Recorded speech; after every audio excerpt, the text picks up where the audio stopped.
अस्सलाम वालेकुम, मैं हूं आपकी होस्ट डॉक्टर सुमैरा अल्ताफ़ और आप देख रहे हैं अपना फेवरेट हेल्थ शो हेल्थ की बात वीनस के साथ। और जिस तरह से नाज़रीन आप सब जानते हैं कि हम सब की लाइफ में हेल्थ की बहुत ज़्यादा इंपॉर्टेंस होती है, स्पेशली अगर हम बात करें बच्चों की, तो हमारे घर में सबसे ज़्यादा जो अटेंशन और बहुत ज़्यादा हमारी तवज्जो का मरकज़ होते हैं वो होते हैं छोटे बच्चे।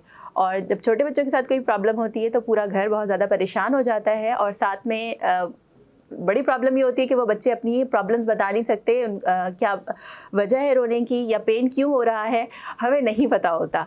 तो इसके लिए ज़रूरी है कि हम प्रॉपरली डॉक्टर से डायग्नोस करवाएं। कोई भी आप अनयूजुअल चीज़ देख रहे हैं बच्चे की, हो सकता है वेट में बहुत ज़्यादा तेज़ी से कमी आ रही हो या किसी वजह से कहीं बॉडी में कोई स्वेलिंग हो या रेडनेस हो या कोई भी कॉम्प्लिकेशन आपको ऐसी महसूस होती है जो कि अनयूजुअल है, तो उसको ज़रूर अटेंशन में लाएं और डॉक्टर से प्रॉपरली डायग्नोस ज़रूर करवाएं। बच्चों की स्पेशलिस्ट को ज़रूर दिखाएं और चाइल्ड स्पेशलिस्ट प्रॉपरली एग्जामिन करके आपको बता सकते हैं कि बच्चे को कहाँ पर क्या प्रॉब्लम हो रही है और उसको किस तरह से ट्रीट करना है। हो सकता है समटाइम्स के इमरजेंसी की कंडीशन भी हो सकती है और सर्जरी की नीड भी पड़ सकती है। तो इन तमाम चीज़ों को जानने के लिए और बहुत सारी प्रॉब्लम्स इस वजह से भी आती हैं क्योंकि हमारे पास हमारी इतनी अवेयरनेस नहीं होती है या मालूमात का फुकदान होता है, और फिर जो चीज़ नॉर्मली और बहुत इजीली सॉल्व हो सकती है वो भी कॉम्प्लिकेशंस का शिकार होकर सॉल्व नहीं हो पाती और समटाइम्स ऐसा भी होता है कि बच्चे की जान को भी ख़तरा होता है। तो इन तमाम चीज़ों को और इन तमाम ख़तरों को कम करने के लिए, रिड्यूस करने के लिए हम चाहते हैं कि आप वेल अवेयर हों और जानते हों कि यानी अपनी सेहत का और साथ साथ अपने बच्चों की सेहत का किस तरह से ख्याल रखा जाए। और इसी टॉपिक को मद्देनज़र रखते हुए आज हमने डॉक्टर को दावत दी है, उस डॉक्टर को जो कि बच्चों के सुपर हीरो माने जाते हैं, जो कि बच्चों के यानी पीडियाट्रिक सर्जन हैं और उनका नाम है डॉक्टर SM राठौर, जो कि XMS हैं, civil surgeon, civil hospital Mirpur Khas के, और साथ में आजकल सर्व कर रहे हैं पीडियाट्रिक सर्जन के तौर पर सिविल हॉस्पिटल कराची में। तो आइए जानते हैं कि इनकी जर्नी में किस तरह के पेशेंट यानी किस तरह की सिचुएशंस आती हैं, किस तरह के बच्चों के केसेस आते हैं और वक्त पर ट्रीट हो जाने की वजह से वो अपनी लाइफ को हेल्दीली गुजार सकते हैं और किन मसाइल की वजह से या किन चीज़ों को इग्नोरेंस की वजह से उनकी लाइफ बहुत ज़्यादा मिजरेबल हो सकती है। तो आइए मिलते हैं गेस्ट से। अस्सलाम वालेकुम doctor, first of all welcome और बहुत बहुत शुक्रिया आप टाइम निकाल कर हमारे प्रोग्राम के लिए यहाँ आज तशरीफ़ लेकर आए। बहुत खुशी हुई मुझे इस बात की। और सबसे पहले क्योंकि मैं जानना चाहूँगी, जो छोटे बच्चे होते हैं वो सिर्फ रो कर ही अपनी तकलीफ़ का इजहार कर सकते हैं, वो बता नहीं सकते कि उनकी एक्चुअल क्या प्रॉब्लम है या कहाँ पर तकलीफ़ हो रही है, किस तरह की किस नौइयत की यानी तकलीफ़ है या दर्द है। तो इस चीज़ को एज पेरेंट्स को उनको कैसे पता चलेगा कि उनको जो है वो बच्चे के साथ हर्निया का इशू है। और सबसे पहले तो मैं ये चाहूँगी कि हर्निया बड़ों में और बच्चों में किस तरह से डिफरेंशिएट कर रहा होता है, इसके बारे में थोड़ा सा बताएं जनरल पब्लिक की अवेयरनेस के लिए। हर्निया जो है एक टर्म बड़ा है, इसका मतलब होता है कि आंत जो हमारी होती है उसका हिस्सा या उसका पार्ट, उसकी डेफिनेशन इंग्लिश में कहते हैं एबनॉर्मल प्रोट्रूजन ऑफ विस्कस और part of viscous through aperture.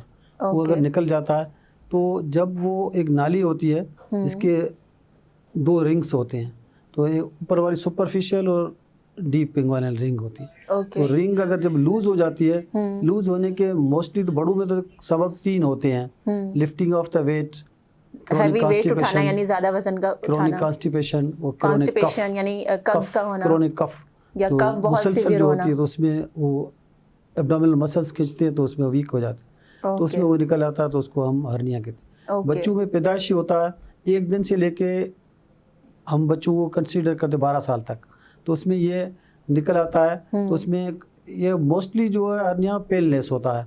तो जब बच्चा सोया होता है, जो किराया करता है बच्चों में, ये जब किराया करता है तो वो यहाँ इंग्वाइनल रीजन पे जो वो ऐसे गुब्बारे की तरह बाहर आ जाता है। 2 चीज़ें होती है, एक होता है हर्निया, दूसरा होता है हेड्रोसील। हेड्रो मीन्स वाटर, तो वो गोलियों में पानी भर जाता है।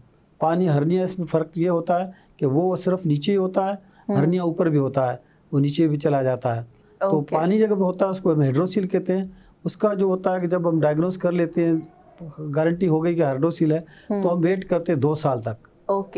और हर्निया के लिए कोई वेट नहीं है, उसको 1 दिन से लेकर जितनी तक है उसका जितना हो सके उसका जो फ़ौरन ऑपरेशन कराना है कि वो अगले मज़ीद आगे जाके कॉम्प्लिकेशन से बच जाए। अच्छा, बच्चों में जो अगर हर्निया की बात करें तो इंग्वाइनल हर्निया ही होता है या कि और यानी इसमें और डिफरेंसेस भी हो सकते हैं, यानी कोई और टाइप की हर्निया का भी चांस होता है? टाइप्स हैं, जिसमें एक तो सबसे पहले जो इंग्वाइनल हर्निया मोस्ट ज़्यादा होता है, ओके, वो फीमेल में जो तो फीमोरल हर्निया होता है, मगर बच्चों में कम है।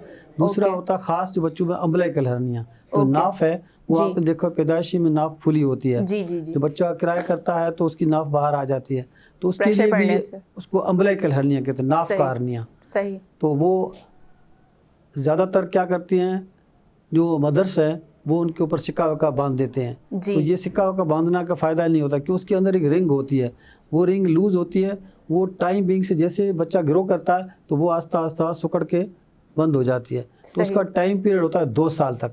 2 साल तक हम वेट करते हैं। उससे अगर कोई बीच में कोई कॉम्प्लिकेशन तो मजबूरी है तो अलग, अदरवाइज 2 साल तक का हम वेट करते हैं।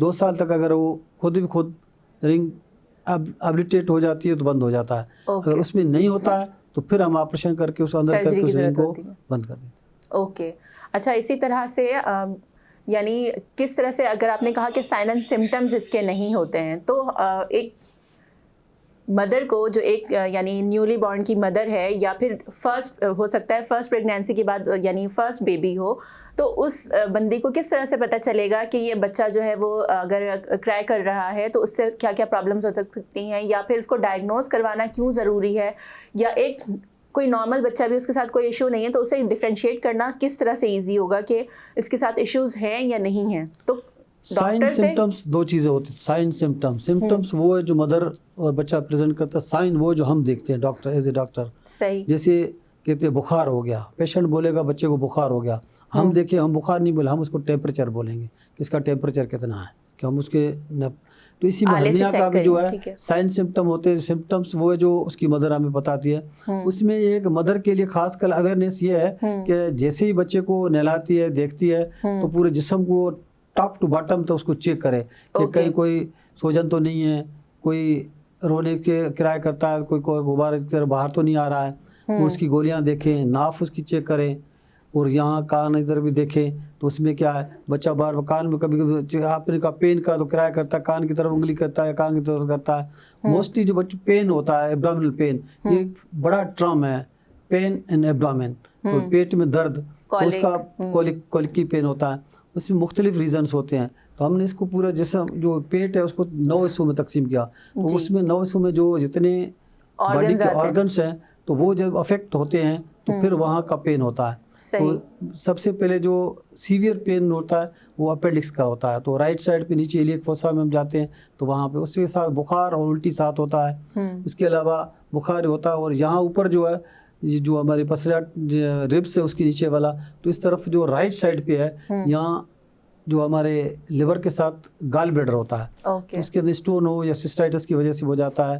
पेट के अंदर जो कोई कोल की पेन होता है उसमें राइट और लेफ्ट लंबर रीजन में किडनीज होती है, तो उसको हम ये रीजन्स इंशाल्लाह प्रोग्राम में ऐड करेंगे, और स्क्रीन पर भी आप देख सकेंगे कि कौन कौन से रीजन की डॉक्टर बात कर रहे हैं, तो आपको ज़्यादा बेहतर तरीके से समझ आएगी ये चीज़। तो उसको हम रीनल गुर्दे का दर्द कहते हैं, रीनल पेन होता है। तो साइड को जब हम हाथ से दबाते हैं तो पता लग जाता है कि कौन सी साइड पे हमें पता लग जाता है कि कौन सा ऑर्गन इसके नीचे है, may be that organ is affected, तो वो पेन का पता लग जाता है। तो उस हिसाब से जो हम उसका अब सीवियरिटी कितनी है, जैसे अपेंडिक्स है उसका सर्जरी है, किडनी में है तो फिर उसके टेस्ट मजीद कराते हैं, डायग्नोज करके फिर उसकी प्रॉपर ट्रीटमेंट। बिल्कुल ऐसा ही है कि जब डॉक्टर सही तरह से एग्जामिन करेंगे तो डॉक्टर को पता चल जाएगा कि किस ऑर्गन में कहाँ पर प्रॉब्लम हो रही है या पेन की वजह क्या हो सकती है। फिर प्रॉपर डायग्नोसिस के थ्रू ही ट्रीटमेंट या फिर सर्जरी जो भी उसका अल्टीमेट सॉल्यूशन होगा वो प्रोवाइड करने की कोशिश की जाएगी। लेकिन कहने का मकसद या इस सवाल करने का मकसद सिर्फ ये था कि एक यानी नॉर्मल एक लेमैन को, एक पेरेंट को नहीं समझ आ रहा होता कि पेन की वजह क्या है, या बच्चा इतना ज़्यादा बेकरार क्यों हो रहा है, क्यों चीख रहा है या रो क्यों रहा है। तो इसलिए इसकी वजह को जानने के लिए माहिर यानी चाइल्ड स्पेशलिस्ट जो होते हैं बच्चों के जो माहिर डॉक्टर होते हैं उनके पास लाजमी आप विज़िट करें और प्रॉपर बच्चे का चेकअप करवाएं। चेकअप करवाने से वो सारी अलामात जो कि आप इतनी अच्छी तरीके से आप नहीं जज कर सकते, देख नहीं सकते, उसके बारे में डॉक्टर प्रॉपर इन्वेस्टिगेट करके आपको बता सकते हैं और प्रॉब्लम जो है वो इनिशियल स्टेज पे ही डिटेक्ट होने के बाद उसको सॉल्व किया जा सकता है। अच्छा डॉक्टर, इसके अलावा आप क्योंकि एक पीडियाट्रिक सर्जन हैं तो मैं जानना चाहूँगी कि आप किन किन रीजन्स पे काम करते हैं और यानी हमारी जो ऑडियंस है या हमारे जो व्यूअर्स हैं उनको पता चलना चाहिए कि एक पीडियाट्रिक सर्जन का उनके बच्चों की हेल्थ में क्या अहम रोल है। पीडियाट्रिक सर्जन में जैसे बड़ा हुआ सर्जन उसको जनरल सर्जन कहते हैं। Paediatric surgeon mostly general surgeon होता है। वो टॉप से लेके बॉटम तक जहाँ पूरी सर्जरी उसमें आ जाती है। और जैसे टॉप में जैसे आपने बोला हाइड्रोकेफेलस, बाकी सर के ऊपर जो है सर में पानी भर जाता है, वो फिर हम न्यूरो सर्जरी में चले जाते हैं। बाकी कोई जिसको ट्यूमर टाइप वगैरह जो उसको हम सिस्ट कहते हैं, सब सिस्ट या डर्माइड सिस्ट होती है तो वो हार्ड होती है, तो वो भी अगर सर में कुछ बाल करते हैं तो उसमें पता लगता है, बहुत तकलीफ होती है। दूसरा एक पायोजेनिक ग्रेन्युलोमा होता है, तो उसमें जब कंघी करते हैं उसको लगता है तो वो ब्लीड करता है तो परेशान हो जाती हैं। तो उसके लिए भी ये है कि वो डायग्नोज हो जाता है तो फिर उसका ऑपरेशन इलाज हो रही। फिर नीचे आपने देखा दोनों जो ये गर्दन है, नेक के ऊपर छोटी छोटी गुठलियाँ होती हैं, तो वो कभी कभी उसके गला या ऊपर से खारिश वगैरह होती है तो उसकी वजह से लिम्फ नोड इनलार्ज हो जाते हैं, लिम्फ नोड गुदूद जिसको बोलते हैं। और फिर जाके अगर बहुत काफ़ी अरसे से सालों से हैं तो फिर हम उसको रिकमेंड करते हैं, पॉसिबिलिटी है कि उसमें लिम्फ नोड में ट्यूबरकुलोसिस ना हो, तो फिर उसको एक हम गुदूद निकाल के बायोप्सी कराते हैं, फिर अगर उसको चेक करते हैं उसमें जो डायग्नोज हुआ तो उसकी प्रॉपर ट्रीटमेंट होती है। दूसरा एक यहाँ एक आपको सोजन इसमें दिखाया है, सिस्टिक हाइग्रोमा, बड़ा सारा एक सोजन होती है, उसके अंदर पानी भर जाता है, तो उसमें हम एक इंजेक्शन विलियोमाइसिन लगा के फिर उसका इलाज करते हैं। और फिर कभी कभार नहीं होता तो सर्जरी की जरूरत पड़ती है, मोस्टली तो उससे ठीक हो जाता है। फिर आके नीचे आते हैं तो पेट में अगर कोई अपेंडिक्स का है कोई अच्छा अपेंडिक्स अगर होगा तो उसके लिए क्या टाइम पीरियड, ऑब्वियसली बहुत इमरजेंसी की कंडीशन होती है, तो उसमें क्या टाइम पीरियड है और कितनी जल्दी सर्जरी करवाना ज़रूरी है?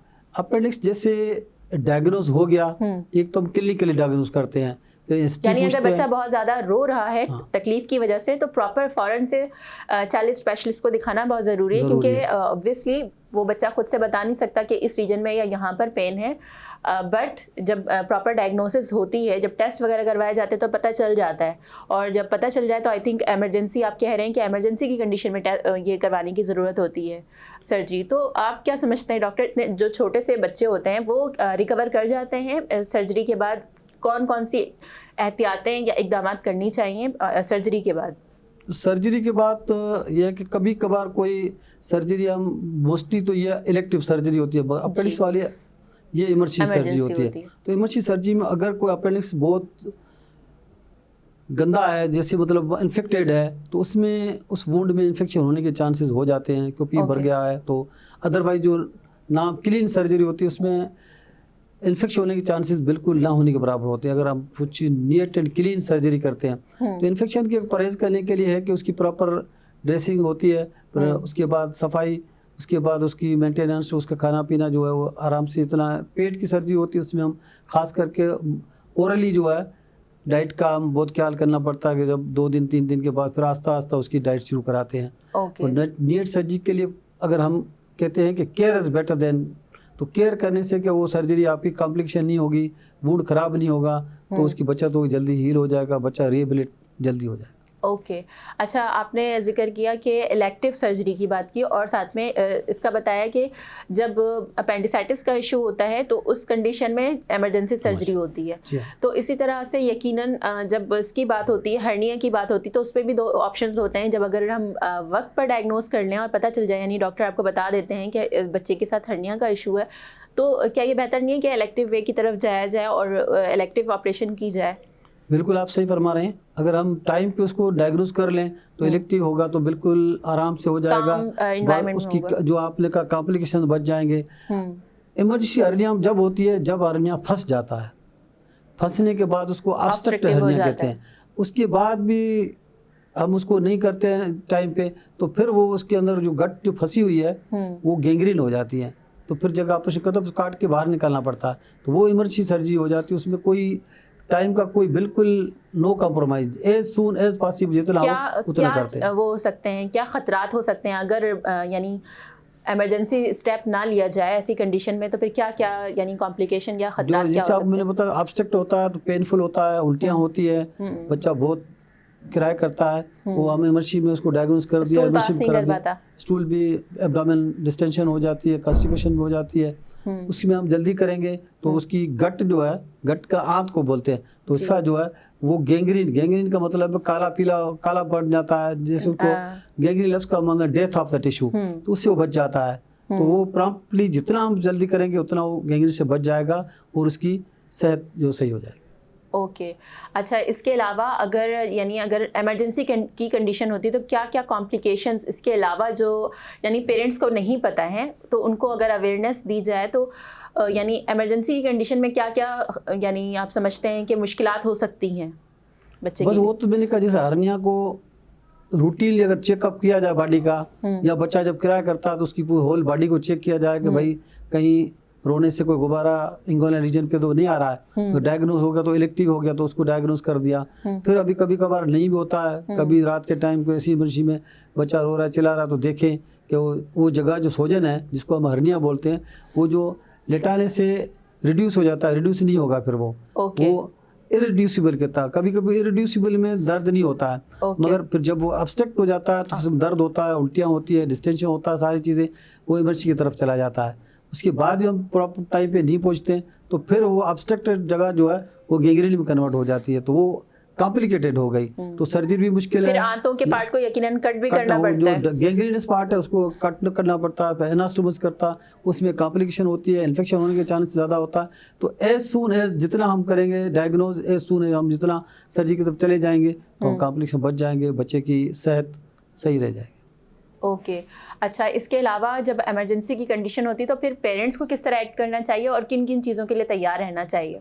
पेरेंट्स को जो इमरजेंसी में ये है कि जैसे उनको पता लगा बच्चा मुसलसल चिल्ला रहा है, उल्टियाँ हो रही हैं, तो जितना जल्दी हो सके डॉक्टर के पास ले जाए, और जो ऐसा सेंटर हो जहाँ पे सर्जरी की ज़रूरत है, पहले तो जो डॉक्टर अवेलेबल है उसके पास जाए, वो डॉक्टर का फ़र्ज़ है कि वो अगर है तो उसको एकदम जो है सर्जरी की तरफ रेफर कर दे, वहाँ पहुँच जाए, प्रॉपर जगह पे प्रॉपर ट्रीटमेंट हो जाए, सर्जरी हो जाए, उसकी वजह। ओके नाज़रीन, यहाँ पर हो चुका है वक्त एक छोटी सी ब्रेक का, लेंगे एक ब्रेक, मिलेंगे ब्रेक के बाद, कहीं मत जाइएगा, देखते रहें हेल्थ की बात वीनस के साथ।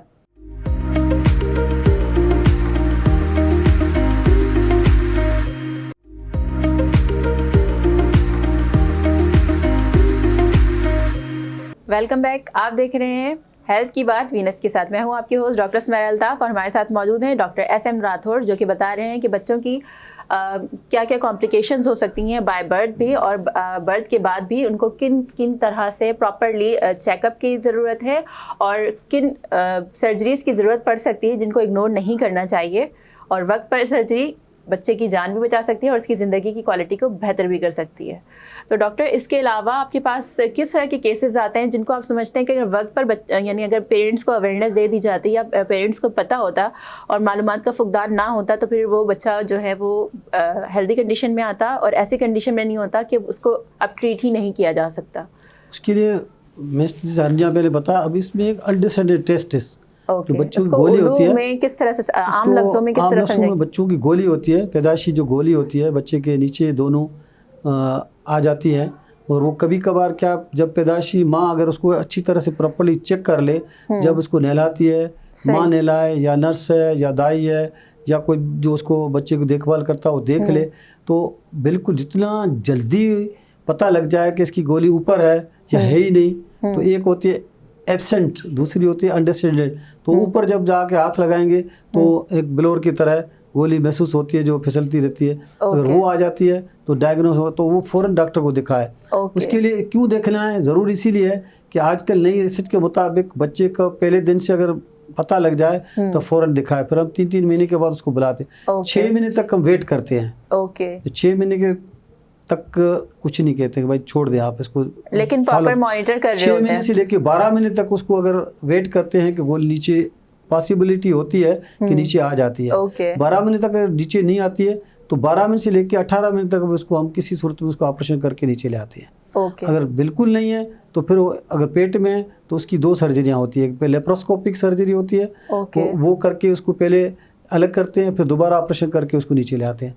तो उसमें फ़र्क ये होता है कि टाइम पे पता लग गया, माँ को लग गया, डॉक्टर के पास पहुंच गया, तो उसमें क्या होता है कि 18 महीने के 2 साल के बाद अगर आते हैं तो उसमें बच्चे के जो हम मर्दान की जो जरासीम है, जो हम स्पर्म्स कहते हैं, उसकी वो फिर कॉम्प्रोमाइज़ हो जाते हैं, उसकी जो पोटेंशियल है वो कम होना शुरू होती है। तो ये उसको बचाने के लिए इसको अवेयरनेस, जागरूकता, पता लगना चाहिए, ये ज़रूरी है। मालूमात देना ज़रूरी है, अगर पेरेंट्स को पता पेरेंट्स को पता होना चाहिए, प्रॉपर टाइम पे पहुंच जाए बच्चे की प्रॉपर्ली। कुछ टाइम के बाद तो बच्चों का प्रॉपर यानी मुआयना भी होता है ना, बच्चों का वजन चेक करते हैं, फॉलो अप कराते जाएंगे, वजन कराते जाएंगे, दिखाते जाएंगे, अल्ट्रासाउंड कराया, अगर मजीद को टेस्ट पड़ती है तो वो हमें हमारा भी कराते हैं, वो पता लग जाए तो प्रॉपर ट्रीटमेंट हो गया। इस सर्जरी के बाद फिर कोई कॉम्प्लिकेशन आने के चांसेस तो नहीं होते, या फिर क्या इकदाम, क्या एहतियातें हो सकती हैं? अंडर टेस्टिस में मोस्टली अगर टाइम पे अगर हो जाता है तो वो जो टेस्टिस नीचे आ जाता है तो फिर साइकोलॉजिकली ट्रॉमा वो बच जाता है बच्चा, उसके पेरेंट्स बच जाते हैं और उसकी आगे जो जिंदगी लाइफ है यानी ज़हनी तौर पे किसी उलझाव का शिकार नहीं होते, बचत हो जाती है। अच्छा, इसके अलावा क्या बच्चे जो है वो ट्यूमर के साथ भी पैदा होते हैं? यानी इसको किस तरह से चेक किया जाएगा? अगर एक मदर है तो वो किस तरह से चेक करेंगी, या किस तरह? पैदाइशी बच्चा जो पैदा होता है तो पहला तो अगर हॉस्पिटल, आजकल तो मोस्टली डिलीवरियाँ हॉस्पिटल में होती है, अगर बाहर भी होती है, दाई कराती है या घर में होती है, तो वहाँ पे उसकी जो पाखानी जगह के ऊपर जो है एक ट्यूमर टाइप सोजन होती है। उसको कुछ लोग दर्द होता नहीं, पेनलेस होती, उसको खास किया करते, उसको हम नाम देते हैं हमारे मेडिकल टर्म का सैक्रोकॉक्सियल टेराटोमा। तो टेराटोमा एक बड़ी बीमारी का नाम है। तो उसमें ये है कि जितना जल्दी वो जैसे टाइम थोड़ा गुजरता है तो इतनी जल्दी दूसरी सारी ट्यूमर से सबसे ज़्यादा जल्दी ग्रोथ करने वाली होती है। अच्छा, तो यानी ये रैपिडली ग्रोथ करती है। तो इसका जो अगर पता जैसे लगे तो फ़ौरन डॉक्टर के पास जाए और फ़ौरन उसका टेस्ट करा के फ़ौरन इलाज कराया जाए। अच्छा, तो यानी इसका सर्जरी के बगैर भी इलाज मुमकिन है? नहीं, कोई सर्जरी के बगैर इलाज कोई नहीं है, क्योंकि ये ट्यूमर है, इसको डायग्नोस करके इसको निकालना पड़ता है, बच्चा बिल्कुल सेहतमंद हो जाएगा और सिम्टम फ्री हो जाएगा। अच्छा, इसके अलावा यानी कौन सी ऐसी कॉम्प्लिकेशन है जिसके बारे में पेरेंट्स को पता होना चाहिए और जिसके बारे में कॉमनली बात नहीं की जाती और लाइल्मी की वजह से बच्चे की ज़िंदगी यानी उसकी जान का खतरा हो सकता है? जान का तो जैसे अब मैंने कहा, टेस्टिस का अगर वो टाइम पे नहीं किया गया तो उसके जो मर्दान की जांच वो कॉम्प्रोमाइज़ हो जाएंगे, या ये सैक्रोकॉक्सियल टेराटोमा है, ये टाइम पे नहीं बढ़ जाएगा तो आगे फैल जाएगा, फिर सर्जरी करना मुश्किल हो जाता है, फिर वो कॉम्प्लिकेशन में चला जाता है। और दूसरा जैसे आपको बोला ऊपर सर में भी है तो प्रॉपर्ली हो गया। दूसरा एक पीठ के पीछे आप देखा बैक में, उसको मेनिगोसील कहते हैं, तो वो भी अगर शुरू में देखता है वो दिखा दिया। उसकी यानी उसकी थोड़ी सी डिटेल्स बताएं। मेनिगोसील ये है कि मेनिंजीज होती है, जो पर्दे होते हैं दिमाग के और रीढ़ की हड्डी है, उसके ऊपर कुदरती तरह से पर्दे लगे होते हैं। तो पर्दों के अंदर जो उसके अंदर मैदा वो बाहर निकल आता है। तो मेनिंजीज है तो निकल के प्रोट्यूड हो जाती है, उसको हम कहते हैं मेनिगोसील। सील का मतलब समथिंग इज आउट। तो फिर उसको प्रॉपर ट्रीटमेंट होती है, प्रॉपर केयर होती है, फिर प्रॉपर सर्जरी होती है। कितना टाइम लगता है इसको सर्जरी के बाद तक? पैदाइशी होता है, फिर देखते हैं उसी हिसाब बच्चे की ग्रोथ, बच्चे की बॉडी हेल्थ, वेट सब ठीक है तो उसी हिसाब से फिर प्रोसीड करते हैं सर्जरी के लिए, तो इसी हिसाब से उसकी बचत होगी। अच्छा, और बहुत से केसेस में ऐसा भी होता है ना कि हाइड्रोसेफेलस का इशू होता है, यानी बच्चे के सर में पानी भर जाता है, तो ऐसी कंडीशन में डॉक्टर्स क्या स्टेप लेते हैं? ये क्या सर्जरी होती है? ज़्यादातर शुरू में कोई सर्जरी वगैरह नहीं करते हैं। तो उसको ये न्यूरोसर्जरी का केस है, उसको देखते हैं, फिर मॉनिटर करते रहते हैं। ज़्यादा होता है तो कभी कभार तो सिरिंज से भी निकालते हैं, नहीं तो फिर छोड़ देते हैं। लेट इट भी कुदरती तरह से टाइम है कि वो खुद ही खुद रिजॉल्व हो जाते हैं। अच्छा, इसके अलावा जो आपने, बल्कि हमने काफ़ी सुना भी है और बहुत से केसेस ऐसे देखे भी हैं, बच्चों का दिल जो है वो यानी जिस तरह से हमारा एक प्रोटेक्टेड रिब्स केज के साथ है ना हमारा, और बहुत से बच्चों के साथ ऐसा होता है दिल बाहर की तरफ होता है, तो क्या ऐसी कंडीशन आप लोगों के पास भी आती है और उसमें डॉक्टर क्या इकदाम लेते हैं? वो इमरजेंसी में अगर आते हैं तो फिर वो हम ये एक जनरल सर्जरी से हट कर गया, फिर वो कार्डियो की तरफ चला जाता। बच्चों की जो कार्डियोलॉजी है, वहाँ चले जाते हैं, वो उसको प्रॉपर डायग्नोस करते हैं। जैसे आपने सुना होगा कि बच्चे के दिल में सुराख है, बच्चे के दिल बाहर है, या वो फिर प्रॉपर ट्रीटमेंट करते हैं। सर्जरी होती है तो वो रिकमेंड करते हैं। NICUD में बच्चों का अलग स्पेशल जिसको बोलते हैं पीडियाट्रिक कार्डियोलॉजी, तो वहाँ होते हैं, इको करते हैं, हर चीज करा के फिर उसको proper diagnose proper treatment. Okay, अच्छा, इस टॉपिक से रिलेटेड मैं एक केस का तस्करा करना चाहूँगी। एक बच्ची के साथ प्रॉब्लम हुई थी। एक न्यू मदर थी, ऑब्वियसली उनको बहुत सारी चीज़ों के बारे में नहीं मालूम था, सिंगल मदर थी। तो उस बच्ची के साथ प्रॉब्लम ये आई कि यानी बहुत ज़्यादा स्टमक में उसके, यानी पेट में उसके बहुत ज़्यादा दर्द हो रहा था। क्योंकि वो न्यूली मदर थी, उनको ज़्यादा आइडिया नहीं था। तो उन्होंने अपनी मदर इन लॉ से पूछा कि इतना ज़्यादा रोने की क्या वजह है। तो उन्होंने कहा कि बच्चों को तो आदत होती है रोने की, हो सकता है पेट में दर्द हो या कोई ऐसा इशू हो। तो उस वक्त वो चीज़ डायग्नोस नहीं हुई। फिर वक्त गुजरने के साथ साथ पेट में एक उभार महसूस होना शुरू हुआ, यानी पेट फूलना शुरू हो गया।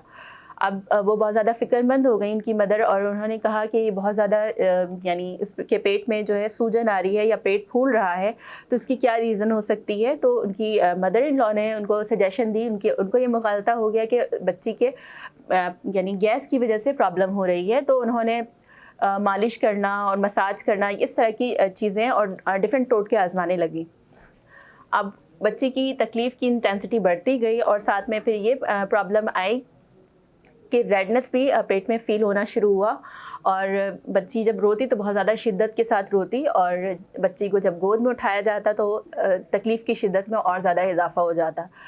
तो मदर से रहा नहीं गया, उन्होंने फिर डॉक्टर को दिखाया। जब डॉक्टर को दिखाया तो उनको पता चला कि बच्ची के साथ हर्निया का इशू है। उन्होंने डॉक्टर ने सजेस्ट किया कि ऑपरेशन करवा लेना बेहतर होगा बच्ची की हेल्थ के लिए। But obviously on the spot वो नहीं करवा सकती थी, वो मेंटली भी प्रिपेयर नहीं थी और फाइनेंशियली भी रेडी नहीं थी उस चीज़ के लिए। और जब वो इन चीज़ों को प्रिपेयर करने के, यानी इन चीज़ों के लिए रेडी होने के लिए और अमाउंट कलेक्ट करने के लिए जब टाइम लेकर वो आई हैं, और बहुत सारे लोग सुनते हैं बच्ची की प्रॉब्लम, तो सुनने के बाद फिर अपने अपने तजर्बे बताते हैं या अपने आसपास से लोगों देखकर वो चीज़ें बता रहे होते हैं कि अभी बच्ची की तो एज कम है, और डिफरेंट मशवरे देते हैं कि बच्ची की एज बहुत कम है, तो सर्जरी की प्रॉब्लम जो होगी या कॉम्प्लिकेशन जो होगी ये बर्दाश्त नहीं कर पाएगी, तो अभी वेट करना चाहिए। और देन फिर ये हुआ कि इसी वेट के दौरान जो उसकी बॉडी पे रेड स्पॉट आया था, यानी पेट पर जो रेड स्पॉट आया था, वो बिल्कुल यानी जामुनी रंग में, यानी और ज़्यादा इंटेंसिटी उसकी बढ़ गई। और बच्ची जब बहुत ज़्यादा शिद्दत से रोने लगी एक दिन, तो उनकी मदर से रहा नहीं गया और फिर वो ऑपरेशन के लिए ले गई बच्ची को। और देन क्योंकि जब एमरजेंसी की कंडीशन होती है तो बहुत सारी कॉम्प्लिकेशंस होती हैं जिसकी वजह से एमरजेंसी सर्जरी करने की ज़रूरत पड़ती है। तो बहुत सारी कॉम्प्लिकेशंस आई और ऑपरेशन तो सक्सेसफुल रहा अल्हम्दुलिल्लाह, बट बहुत सारी कॉम्प्लिकेशंस आती हैं, बहुत सारी फिर उसके साथ प्रिकॉशंस और बहुत सारी एहतियातें होती हैं, और जो हीलिंग प्रोसेस होता है और जो रिकवरी का टाइम होता है वो बहुत लंबा हो जाता है। तो काफ़ी टाइम के बाद रिकवरी हुई और अल्हम्दुलिल्लाह शी इज़ फाइन नाउ। तो ये स्टोरी शेयर करने का मकसद ये था कि इस केस में जो असल मसला था वो ये था कि सही तरह से अवेयरनेस नहीं थी कि क्या करना है और किस तरह करना है, और सही वक्त पे दुरुस्त फैसला ना लेने की वजह से बच्ची की कंडीशन इतनी ज़्यादा सिवियर हो गई कि उसकी जान को भी ख़तरा हो गया था। तो हम चाहते हैं कि हम, क्योंकि देख रहे होते हैं ना अपने आसपास इस तरह के बहुत सारे केसेस, ये तो सिर्फ एक केस था, लेकिन इस तरह के बहुत सारे केसेस ऐसे होते हैं जो कि सही टाइम पर दुरुस्त फैसला ना लेने की वजह से बहुत सारी ऐसी कंडीशन हो जाती है जो कि यानी लाइफ थ्रेटनिंग भी हो जाती है। तो ऐसी कंडीशन में वेल अवेयर होना बहुत ज़्यादा आपकी और बच्चों की जान जो है वो बचा सकता है। तो कोशिश करें कि अपनी तरफ से कोई भी प्रॉब्लम अगर बच्चे को आ रही हो या कोई अनयूजुअल चीज़ आप देखें तो ज़रूर डॉक्टर के पास लेके जाएं, ताकि बच्चे की सही तरीके से और सही वक्त पे डायग्नोसिस हो और उसका प्रॉपर ट्रीटमेंट हो सके। नाज़रीन, यहाँ पर हो चुका है वक्त एक छोटी सी ब्रेक का, लेंगे एक ब्रेक, मिलेंगे ब्रेक के बाद। कहीं मत जाइएगा, देखते रहें हेल्थ की बात वीनस के साथ।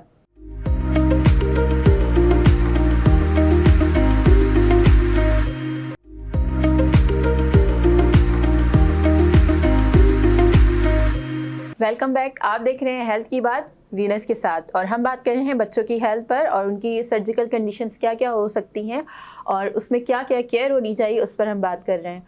तो डॉक्टर, आपने जिक्र किया था एम्बिलिकल हर्निया के बारे में भी, तो उसके बारे में मैं चाहूँगी थोड़ी सी डिटेल में बताएं, और यानी कुछ ऐसी मिसकंसेप्शंस हैं या ऐसी मिथ्स हैं या ऐसी कॉमन प्रैक्टिसेस हैं जिनको अब छोड़ देना चाहिए और सही तरीके की तरफ आ जाना चाहिए। अगर आप इस पर बात करना चाहें तो वो कौन कौन से पॉइंट्स होंगे जो कि आप डिस्कस करना चाहते हैं? अम्बिलिकल हर्निया जो नाफ का हर्निया बोलते हैं, तो पैदाइशी होता है, जैसे बच्चा पैदा होता है उसी टाइम उसकी अंदर जो हमारी नाफ है उसके ऊपर रिंग होती है छले की तरह, तो वो उसका जो है लूज हो जाती है, मतलब ढीली होती है। उसमें क्या होता है, अंदर जो आंत है ऐसा उससे बाहर आ जाता है। तो वही मैंने आपको कहा, हर्निया की डेफिनेशन वही कि प्रोट्रूजन होती है आफ्टर विस्कस, तो उसमें बाहर आ जाती है। तो जब बच्चा मोस्टली जब नज़र आती है, जब बच्चा रोता है तो आपने देखा पे और नाफ के ऊपर पूरा गुब्बारा बन के बाहर आ जाता है। तो उसको ये एहतियात करना है कि हम उसको हमारी लैंग्वेज में जो कहते हैं कि नाफ के हर्निया को अगर कोई कॉम्प्लिकेशन नहीं है तो उसको हम 2 साल तक छोड़ देते हैं। इसीलिए कि जैसे रिंग है, तो ये रिंग जैसे ग्रोथ होती है बच्चे की, तो उसमें ये रिंग जो है आस्ता आस्ता अबिलिटेट होकर बंद हो जाती है। तो दूसरा इसमें क्या करते हैं, ख़ास करके हमारे जो मदर्स हैं, तो वो पता नहीं होता है तो उसके ऊपर आपने देखा सिक्का बांध देते हैं। तो सिक्का नहीं बांधना है। सिक्का बांधने का नुकसान ये है कि कभी कभी बच्चा किराया करता है, तो जब हर्निया बाहर आता है, जब वापस जाता है तो सिक्का फंसने के चांसेस ज़्यादा होते हैं, इसीलिए कोई कॉम्प्लिकेशन हो सकती है। तो उसमें क्या करना है कि सिक्के बांधने की कोई ज़रूरत नहीं है। तो रिंग की जो लूजनेस है वो आस्ता आस्ता ग्रोथ से बड़ हो जाती है। 2 साल तक वेट करते हैं। 2 साल की उम्र जब पूरी हो जाए तब उसमें देखें कि अभी कोई फ़र्क नहीं पड़ा, थोड़ा सा पड़ा है मगर हर्निया वही बाहर आ रहा है, जा रहा है, तो फिर 2 साल के बाद हम उसको सर्जरी करके उस रिंग को ऑपरेशन के थ्रू जो बंद कर देते हैं, तो हर्निया बंद हो जाता है। अच्छा, इसी की तरह एक और कॉमन बहुत प्रैक्टिस है, वो ये कि बच्चों के सर के नीचे चावल या इस तरह की कोई हार्ड चीज़ रखी जाती है पिलो के तौर पर। तो ऐसी प्रैक्टिस से बच्चे की हेल्थ पर या उसकी ब्रेन की डेवलपमेंट पर क्या फ़र्क पड़ेगा? वो कुछ हम भी जैसे थे सर के हिसाब से हमारे सर बनाना जिसे कहते हैं, सर बना तक क्या रखते हैं, नरम चीज़ रख के उसको फिर प्रॉपर्ली रखते हैं कि जब बच्चा बड़ा होता है तो हमारे में वो कहते हैं कि जैसे वो वाटर मेलन या मेलन की तरह नहीं होना चाहिए, बिल्कुल सर जो अच्छा कि भाई एक अच्छी माँ का निशानी है कि अच्छा सर बिठाया हुआ है। तो वो एक बिठाने की पुरानी रखते हैं, आजकल कुछ लोग रखते भी हैं, कुछ नहीं भी रखते हैं। ये पुरानी है, एक कस्टम है, कस्टम हिसाब से करते हैं। उसमें कोई ऐसा कोई खास फ़र्क तो नहीं होता है। हम सब बच्चे हमारा भी ऐसे रखाया हुआ था तो किया हुआ है। दूसरा मैंने आपको बता रहा अम्बिलिकल के साथ जो है हर्निया के साथ एक कभी कभी 2 चीज़ें और होती है। एक को हम कहते हैं अम्बिलिकल ग्रेन्युलोमा। इसमें क्या होता है कि एक छोटा सा दाने की तरह बाहर होता है, तो वो परेशान होती है, फिर उसमें तेल डालती रहती हैं, कभी क्या डालती हैं, क्या होता कुछ नहीं है। फिर एक ज़्यादातर हमारे पास आते हैं तो सिकाडन पाउडर भी डाल देते हैं। एक ग्रेन्युलोमा, दूसरा होता है पोलिप। पोलिप जो है बिल्कुल रेड कलर का। दोनों में क्या डिफरेंस होगा? एक बिल्कुल रेड कलर का होगा, रेड कलर का जो ब्लीड भी करता है वो पोलिप होगा। दूसरा ब्लीड नहीं करता है, खाली जो है हमारे नॉर्मल स्किन की तरह एक से छोटा सा दाना बड़ा होता। तो उसका इलाज जो है हम कार्टराइजेशन, उसको एक बिजली का करंट करा के उसको काट देते हैं। और दूसरा एक आजकल सिल्वर नाइट्रेट आता है, उसका उसके ऊपर लगाते हैं तो आस्ता आस्ता वो उसमें झड़ जाता है। और किसी पाउडर से, किसी दवाई से वो ठीक नहीं होता है। उसके आखिरकार 2 ही चीज़ें होती, या तो आप काटरी करें, सर्जरी का बड़ा बहुत है तो कभी कभार क्या करते हैं उसका अक्सर स्किन या एस्थेटिक्स में जब भी यूज़ होता है मोल्स वगैरह रिमूव करने के लिए, उसी तरह की काटरी करते हैं, मगर एहतियात करना है कि उसके नॉर्मल स्किन जल ना जाए। वो एक्सपर्ट आदमी हम सर्जन करते हैं, ओटी में ले जाके करते हैं, तो बिल्कुल नीट एंड क्लीन स्टरलाइज तरीके से वो करते हैं कि उसकी स्किन बच जाए, फिर उसको पॉलीफिक्स लगा के भेज देते हैं। और वही दोनों है। ग्रेन्युलोमा जो होता है उसमें कभी कभार क्या होता है, बड़ा होता है, फिर उसका अल्ट्रासाउंड कराते हैं कि इसका कनेक्शन को नीचे तो नहीं है। कभी कभार फिर बाहर से कराते फिर वो ठीक नहीं होता है। अगर उसका कनेक्शन अल्ट्रासाउंड के थ्रू पता लगता है कि इसका नीचे आंत से कनेक्ट, तो फिर उसकी सर्जरी करनी पड़ती है। ग्रेन्युलोमा में अम्बिलिकल पोलिप तो बिल्कुल रेड लाल हुआ होता है, उसकी कटरी करके ठीक हो जाते हैं। बहुत परेशान होती है मामी, दोबारा ग्रो तो नहीं करता बहुत ना होने के बराबर। अच्छा, इसके अलावा बहुत सारे बच्चों के साथ ये होता है कि उनकी जो बोन्स होती हैं उसमें डिफेक्ट होता है, कोई ना कोई बाय बर्थ भी डिफेक्ट होता है। क्या ऐसा ही है? और अगर ऐसा है तो उसके क्या रीजंस हो सकते हैं और पेरेंट्स जो हैं वो क्या एहतियात करें? बोन्स में पैदाइशी कुछ आप देखो, बच्चे के दोनों पाँव से बड़े होते हैं जी, टेलीपीस उसको हम कहते हैं, तो उसमें वो एकदम जो है हड्डी के डॉक्टर को दिखाया जाता है। ओके। पीठ सर्जन होते हैं हड्डी के, वो देखते हैं, बड़े सर्जन वो भी करते हैं, मगर खास करके जो इस काम में जो माहिर हैं, फिर में वो मुख्तलिफ किस्म की पट्टियाँ बांधते हैं उसको सीधा करने के लिए। तो प्रॉपर टाइम पे जल्दी चले जाते हैं, अर्ली बर्थ के अर्ली डायग्नोज होता है। जितना लेट होता है तो उसके जो सीधा करने की जो कैपेसिटी है वो मसल्स और लिगामेंट्स जो है वो इतने सख्त हो जाते हैं, तो नरम होते हैं, जो प्रॉपर सॉफ्ट होते हैं, तो उसमें चांसेस तो बहुत अच्छी तरह से उसके पाँव बेचारे के ठीक हो जाते हैं, आगे जाके उसकी लाइफ बहुत अच्छी गुजरती है। Okay, thank you so much doctor, और बहुत सारी इन्फॉर्मेशन, बहुत सारी अवेयरनेस देने के लिए बहुत बहुत शुक्रिया आपका। और प्रोग्राम के एंड में मैं चाहूँगी कि एक अवेयरनेस मज़ीद अगर आप कुछ ऐड करना चाहें, कोई वन लाइनर के तौर पे मैसेज देना चाहें हमारी ऑडियंस को, स्पेशली पेरेंट्स को, तो वो मैसेज क्या होगा? पेरेंट्स के लिए यही है कि पेरेंट्स जो माएँ हैं और उसके साथ जो को नर्सिंग स्टाफ है या दाई है या मासी है जो को लुक आफ्टर करती है, वो जितना हो सके प्रॉपरली, जैसे बच्चा पैदा उसको थारोली मुकम्मल पूरी हेड टू टॉप तक उसकी चेकअप कर ले कि कहीं कोई चीज़ उसको घुटती तो नहीं है, सर में, नीचे, गले में, इधर एक या गले में बड़ा सोजन होती है, हाइड्रो, उसको हम सिस्टिक हाइग्रोमा कहते हैं, तो वो है, नाफ है, हर्निया है या गोली है, ये चेकअप कर लें।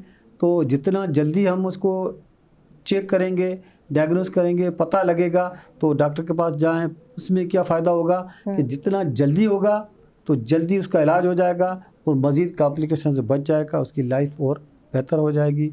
तो वो जो आइंदे हमारे जो पूरे मुल्क के कौम के जो बीमार हैं वो अच्छे पैदा हो जाएंगे, सेहतमंद होंगे, तो हमारा मुल्क पाकिस्तान तरक्की। अच्छा, आपने एक क्वेश्चन मैं और ऐड करना चाहूँगी, वो ये कि जब सर्जरी हो जाती है, सर्जरी के बाद क्या कॉम्प्लिकेशंस आ सकती हैं? हो सकता है कि कोई बेहतियाती हो जाए, जिसके बारे में पेरेंट्स को पता होना चाहिए कि कौन सी चीज़ें जो हैं वो कौन कौन सी एहतियातें करनी है after surgery, so that surgery के बाद कोई कॉम्प्लिकेशन ना आए या बच्चे को दोबारा से कोई मसला ना हो। सर्जरी के बाद मेनली जो वुंड जो ज़ख्म हो जाता है उसका केयर करना है कि वो ख़राब ना हो। वो किस तरह से कर सकते हैं उसमें, और वो किस तरह से ख़राब हो सकता है? आजकल तो अच्छी एक स्टेलाइज हम ड्रेसिंग लगा देते हैं, वो दूसरे तीसरे आता है, कभी कभी तो एक हफ्ते के बाद निकालते हैं, तीसरे दिन निकालते हैं, फिर उसके ऊपर एंटीसेप्टिक इन्फेक्शन को पाक करने के उसमें दो चीज़ें, पायोडीन लगाते हैं या पॉलीफिक्स लगा देते हैं, तो उसमें एक वुंड ख़राब होना या इन्फेक्ट होने के चांसेस कम हो जाते हैं। दूसरा, जैसे हर्निया का मैंने आपको बताया, उसमें ये करते हैं कि केयर ये सबसे ज़्यादा करना पड़ता है कि बच्चे को सीढ़ी वगैरह पे नहीं चढ़ाना है, बच्चे को कॉन्स्टिपेशन से बचाना है, क्रोनिक कफ से बचाना है कि उसमें रिकरेंस होने के चांसेस बहुत कम हो जाते हैं। नहीं तो ये चीज़ें एहतियात हम करना चाहिए कि रिकरेंस से बच जाए। Thank you so much doctor. नाजरीन, ये था आज का हमारा प्रोग्राम। उम्मीद करती हूँ आप सबको बहुत पसंद आया होगा। बहुत सारी ऐसी बातें जो कि इग्नोरेंस की वजह से प्रॉब्लम को बढ़ा सकती हैं, उन चीज़ों के पता चलने से भी बहुत सारी प्रॉब्लम सॉल्व हो सकती हैं। तो हमेशा एक पॉजिटिव अप्रोच रखें, और जब प्रॉब्लम पता चल जाती है तो सॉल्यूशन का, यानी जब हम किसी चीज़ को, किसी गलती को सही टाइम पर जान लेते हैं तो उस गलती को सुधारने का ज़्यादा टाइम मिल जाता है और बेहतर तरीका होता है। बहुत तहम्मुल के साथ फ़ैसले ले सकते हैं और उसका सही तरह से ट्रीटमेंट करवा सकते हैं। तो उम्मीद करती हूँ अपना आप बहुत ज़्यादा ख्याल रखेंगे, अपनी हेल्थ का भी ख्याल रखेंगे, और देखना नहीं भूलेंगे हेल्थ की बात वीनस के साथ। इसी तरह की इंफॉर्मेटिव और इंटरेस्टिंग टॉपिक्स को जानने के लिए और बहुत सारी मालूमात हासिल करने के लिए देखते रहें हेल्थ की बात वीनस के साथ। और नेक्स्ट प्रोग्राम में इंशाल्लाह मुलाकात होगी। तब तक रखिएगा अपना बहुत ज़्यादा ख्याल और अपनी होस्ट डॉक्टर स्मेरा अल्ताफ़ को रखिएगा दुआ में याद। अल्लाह हाफ़िज़।